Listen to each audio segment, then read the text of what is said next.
നമസ്കാരം. The news എയിലേക്ക് സ്വാഗതം. ചോദ്യപേപ്പർ ചോർച്ചയെ തുടർന്ന് മെയ് 3 നടന്ന നീറ്റ് UG പരീക്ഷ നാഷണൽ ടെസ്റ്റിംഗ് ഏജൻസി റദ്ദാക്കിയിരിക്കുന്നു.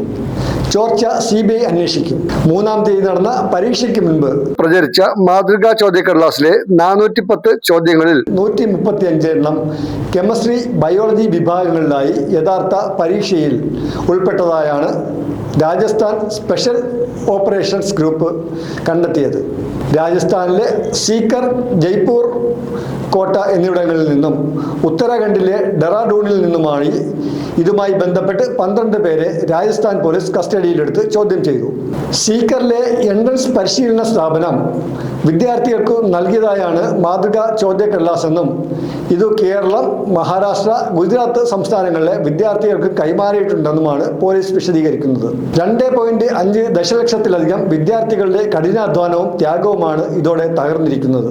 രാജ്യത്തെ ലക്ഷക്കണക്കിന് വിദ്യാർത്ഥികളുടെ സ്വപ്നങ്ങളും ജീവിതവുമാണ് ഓരോ വർഷവും നീറ്റ് പരീക്ഷയോട് ബന്ധപ്പെട്ട് കിടക്കുന്നത്. ഡോക്ടറാകാനുള്ള ആഗ്രഹം മാത്രമല്ല, വർഷങ്ങളായുള്ള കഠിനാധ്വാനം, കുടുംബങ്ങളുടെ സാമ്പത്തികവും മാനസികവുമായ നിക്ഷേപം, ഒരു തലമുറയുടെ പ്രതീക്ഷകൾ എല്ലാം ഒരു പരീക്ഷാ സംവിധാനത്തിന്റെ വിശ്വാസ്യതയിൽ ആശ്രയിച്ചിരിക്കുന്നതാണ്. ഇത് ഒറ്റപ്പെട്ട സംഭവമല്ലെന്നതാണ് കൂടുതൽ ഭീതിജനകം. 10 വർഷത്തിനിടെ 89 പേപ്പർ ചോർച്ചയാണ് രാജ്യത്തുണ്ടായിരിക്കുന്നത്. പരീക്ഷകൾ നടത്താനുള്ള സ്ഥാപനങ്ങൾ സാങ്കേതിക മികവും സുരക്ഷയും അവകാശപ്പെടുമ്പോഴും യഥാർത്ഥത്തിൽ മാഫിയകളും ഇടനിലക്കാരും പണവും സ്വാധീനവും ഉപയോഗിച്ച് ഈ സംവിധാനത്തെ പിടിച്ചുലയ്ക്കുകയാണ്. 22 ലക്ഷത്തിലധികം വിദ്യാർത്ഥികൾ എഴുതിയ പരീക്ഷ ഒരു ചോദ്യപേപ്പർ ചോർച്ചയുടെ പേരിൽ അസാധുവാകുമ്പോൾ തകർന്നു പോകുന്നത് പരീക്ഷാ കലണ്ടർ മാത്രമല്ല, തലമുറയുടെ ആത്മവിശ്വാസവും കൂടിയാണ്.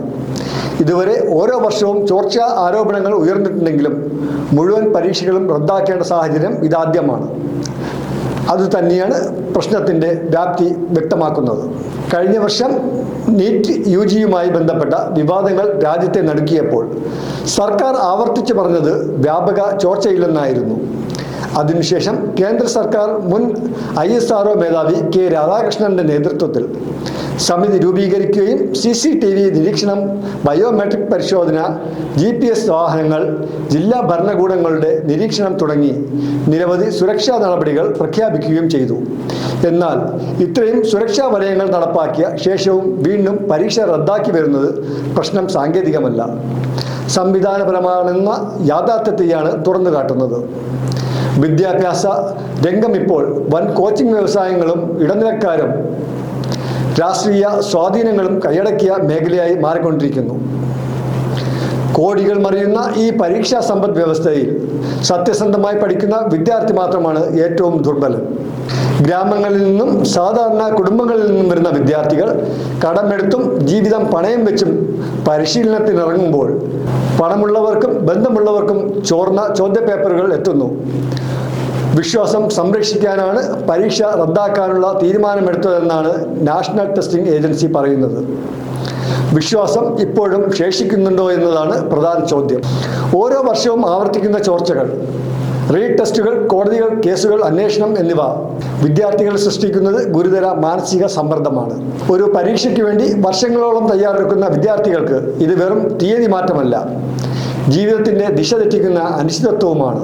ചോർന്നത് ഒരു ചോദ്യപേപ്പർ മാത്രമല്ല, രാജ്യത്തിന്റെ വിദ്യാഭ്യാസ സംവിധാനത്തിലുണ്ടായിരുന്ന അവസാന വിശ്വാസത്തിന്റെ അവശിഷ്ടങ്ങളാണ്. അതോടൊപ്പം ഈ വിവാദത്തിനിടയിലും ഇന്ത്യയിലെ യുവതലമുറയുടെ സ്വപ്നങ്ങൾക്കൊത്ത അവസരങ്ങൾ സൃഷ്ടിക്കാൻ രാഷ്ട്രം പരാജയപ്പെട്ടിരിക്കുന്നുവെന്ന സത്യം മറഞ്ഞു പോവുകയാണ്. 20 ലക്ഷത്തിലധികം വിദ്യാർത്ഥികൾ എഴുതുന്ന നീറ്റ് പരീക്ഷയിൽ മെഡിക്കൽ സീറ്റുകൾ 1 ലക്ഷത്തോട് അടുത്തു മാത്രമാണ്. അതിൽ സർക്കാർ സീറ്റുകൾ ഏകദേശം 55,000. അതായത് ലക്ഷക്കണക്കിന് വിദ്യാർത്ഥികൾ പരാജയപ്പെടേണ്ട ഒരു സംവിധാനമാണ് നാം സാധാരണമാക്കിയിരിക്കുന്നത്. പിന്നീട് ആ പരാജയത്തെ മെറിറ്റ് എന്ന മനോഹര വാക്കിൽ പൊതിഞ്ഞ് വിദ്യാർത്ഥികളുടെ തന്നെ കുറ്റമായി അവതരിപ്പിക്കുന്നു. ചോദ്യപേപ്പർ ചോർച്ചയിൽ മാത്രമല്ല, യുവജനങ്ങളുടെ ആഗ്രഹങ്ങൾക്ക് തക്ക വിദ്യാഭ്യാസ തൊഴിൽ അവസരങ്ങൾ സൃഷ്ടിക്കാത്ത ഒരു രാഷ്ട്രത്തിൻ്റെ നയപരമായ പരാജയത്തിലാണ് യഥാർത്ഥ അഴിമതി കിടക്കുന്നത്. ഇന്ത്യയിൽ ഒരു മെഡിക്കൽ സീറ്റിന് വേണ്ടി ലക്ഷക്കണക്കിന് വിദ്യാർത്ഥികൾ അസാധാരണമായ സമ്മർദ്ദത്തിൽ ജീവിക്കുകയാണ്. ഇന്ത്യയിലെ മെഡിക്കൽ വിദ്യാഭ്യാസ രംഗം അസമത്വത്തിലും സമ്മർദ്ദത്തിലും കുടുങ്ങിയിരിക്കുകയാണ്. സമ്പന്നർക്ക് കോച്ചിങ് കേന്ദ്രങ്ങളും മികച്ച സ്കൂളുകളും ഡിജിറ്റൽ സൗകര്യങ്ങളും ലഭിക്കുമ്പോൾ ഗ്രാമീണ പാവപ്പെട്ട വിദ്യാർത്ഥികൾ അസമമായ സാഹചര്യങ്ങളിൽ നിന്നാണ് മത്സരരംഗത്ത് എത്തുന്നത്. പിന്നീട് ഒരേ പരീക്ഷയെ അടിസ്ഥാനമാക്കി വിജയികളെ പ്രതിഭാശാലികൾ എന്നും മറ്റുള്ളവരെ പരാജിതർ എന്നും മുദ്ര കുത്തുന്നു. ഒരു ദശാബ്ദത്തിനിടെ നീറ്റ് എഴുതുന്ന വിദ്യാർത്ഥികളുടെ എണ്ണം ഇരട്ടിയിലധികമായി.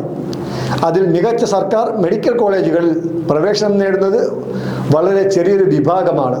ഫലത്തിൽ നീറ്റ് ഇന്ന് യോഗ്യത പരിശോധിക്കുന്ന പരീക്ഷയല്ല, ഭൂരിപക്ഷം വിദ്യാർത്ഥികളെയും പുറത്താക്കുന്ന എലിമിനേഷൻ മെഷീനായി മാറിയിരിക്കുന്നു. രാജ്യത്തിൻ്റെ ജനസംഖ്യയോടും യുവജനങ്ങളുടെ ആഗ്രഹങ്ങളോടും താരതമ്യപ്പെടുത്തുമ്പോൾ മെഡിക്കൽ വിദ്യാഭ്യാസത്തിനുള്ള അടിസ്ഥാന സൗകര്യങ്ങൾ വളരെ അപര്യാപ്തമാണ്. ഗുണമേന്മയുള്ള സർക്കാർ മെഡിക്കൽ കോളേജുകളുടെ എണ്ണം വൻതോതിൽ വർദ്ധിപ്പിക്കാതെയിരുന്നാൽ, വിദ്യാഭ്യാസത്തെ കൂടുതൽ ജനാധിപത്യവൽക്കരിക്കാതിരുന്നാൽ ഈ പ്രതിസന്ധി തുടരും.